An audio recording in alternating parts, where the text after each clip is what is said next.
નમસ્કાર મિત્રો, આજે ધોરણ 9 માટે વિજ્ઞાનમાં મોસ્ટ ટાઈમ 10 સવાલ આપું છું. કેટલા? ખાલી 10 સવાલ. તમારી પ્રથમ સત્રની પરીક્ષામાં વિભાગ સી અને વિભાગ ડી માં 100% આમાંથી સવાલ દેખાશે. તો લખતા જજો, વધારે ટાઈમ નથી બગાડો. ચેનલ ઉપર પહેલી વાર તો સબસ્ક્રાઇબ ને લાઈક તમારી રીતના કરતા રહેજો. આજનો પહેલો સવાલ 3 માર્ક્સમાં પૂછાય છે, ઘન અવસ્થાના ગુણધર્મ. ઘન અવસ્થાના ગુણધર્મ મોસ્ટ ટાઈમ સવાલ છે, કરી લેજો.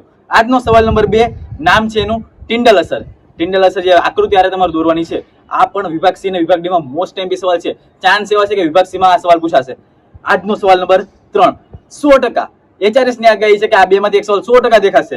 કલીલ અથવા નિલંબનના ગુણધર્મ. કલીલ અથવા નિલંબનના ગુણધર્મ 100% આ સવાલ પૂછાયો છે. નેક્સ્ટ, 1 માર્ક્સમાં ને 2 માર્ક્સમાં ગેરંટી આરે કહી દઉં છું, 1 માર્ક્સમાં કે 2 માર્ક્સમાં આ સવાલ દેખાશે જ કે સેલ્સિયસ ને કેલ્વિનમાં ફેરવો અથવા કેલ્વિન ને સેલ્સિયસમાં ફેરવો. હવે આપણને ખબર છે સેલ્સિયસ માંથી કેલ્વિન કરવું હોય તો +273, કેલ્વિન માંથી સેલ્સિયસ કરવું હોય તો -273. તો આ વસ્તુ મોસ્ટ ટાઈમ છે. નેક્સ્ટ સવાલ 4 માર્ક્સ માટે ચેપ્ટર નંબર 5 નો મોસ્ટ ટાઈમ સવાલ, કર્ણાપ સૂત્ર જે કોષનું પાવર હાઉસ કહેવાય છે ઈ, અને અંતઃકોષ રસજાળ. આ બે માંથી એક સવાલ પરીક્ષામાં હશે.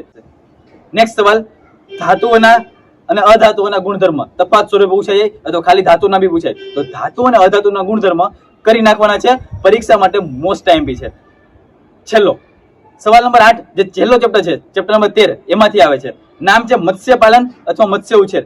4 માર્ક્સ માટેનો મોસ્ટ ટાઈમ સવાલ છે ભાઈ, મત્સ્ય પાલન અને મત્સ્ય ઉછેર કરી નાખજો. નેક્સ્ટ સવાલ નંબર 9, ગલન ગુપ્ત ઉષ્મા. આ 3 માર્ક્સમાં સવાલ પૂછાય છે, ગલન ગુપ્ત ઉષ્મા. ઘણા બધા લોકોના પેપરમાં મેં જોયા છે. ગલન ગુપ્ત ઉષ્મા એ મોસ્ટ ટાઈમ સવાલ છે, કરી લેવાનું છે. અને આજનો છેલ્લો સવાલ, સવાલ નંબર 10, ખાલી 2 મિનિટનો વિડીયો છે ભાઈ, લાઈક કરી દેજો, ચેનલ ઉપર બન્યા રહેજો, કારણ કે આવા નવા વિડીયો તો પ્રથમ પરીક્ષામાં આવતા જ રહેશે. વધારે સમય નથી બગાડો. છેલ્લો સવાલ 10મો સવાલ, સિંચાઈ માટે પાણીના સ્ત્રોત જણાવો. 4 માર્ક્સનો IMP સવાલ છે ભાઈ, આટલી વસ્તુ કરવાની છે. આજે મેં ખાલી 10 સવાલ આપ્યા છે. વિભાગ સી અને વિભાગ ડી માં 100% દેખાશે. વિભાગ સી અને વિભાગ ડી માં આ 10 માંથી 100% તમને સવાલ દેખાશે. આ HRS ની આગાહી છે. આજના માટે આટલું જ છે. મળીએ છીએ નવા વિડીયોમાં. ત્યાં સુધી બાય બાય.